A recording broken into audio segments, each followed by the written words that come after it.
পাকিস্তানের উত্তরাঞ্চলে প্রবল বৃষ্টিতে সৃষ্ট আকস্মিক বন্যা ও ভূমিধসে মৃত্যু ২৫০ ছাড়িয়েছে, আহত আরও কয়েক ডজন। হুট করে সৃষ্ট এই প্রাকৃতিক দুর্যোগে যোগাযোগ ব্যবস্থা বিচ্ছিন্ন হয়ে পড়ায় আটকা পড়েছেন ৩ শতাধিক পর্যটক। এখনও নিখোঁজ অনেকেই। বিস্তারিত জানাচ্ছেন শাশ্বতী সরকার।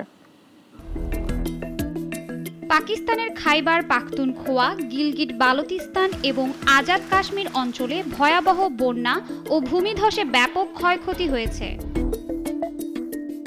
বৃহস্পতিবার শুরু হওয়া ভারী বর্ষণ, বন্যা ও ভূমিধসে নিহতের সংখ্যা ২৫০ ছাড়িয়েছে, যার মধ্যে শুধু খাইবার পাখতুনখোয়া অঞ্চলে মারা গেছেন ২০০ জনের বেশি।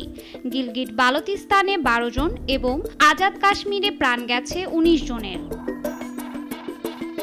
ভূমিধসে চাপা পড়ে প্রাণ হারিয়েছেন অনেকে। বন্যার স্রোতেও ভেসে গেছেন কয়েকজন। এখনও নিখোঁজ অনেক মানুষ। এর মধ্যে বিপর্যস্ত এলাকায় ত্রাণ দেওয়ার সময় হেলিকপ্টার বিধ্বস্ত হয়ে নিহত হয়েছেন ৫ জন। এতে নতুন চ্যালেঞ্জের মুখে পড়েছে উদ্ধার কাজ। যোগাযোগ ব্যবস্থা ভেঙে পড়ায় উদ্ধার কার্যক্রম হয়ে উঠেছে জটিল। খাইবার পাখতুনখোয়া, গিলগিট বালতিস্তান এবং আজাদ কাশ্মীরের বহু এলাকায় বিদ্যুৎ ও মোবাইল যোগাযোগ বন্ধ রয়েছে।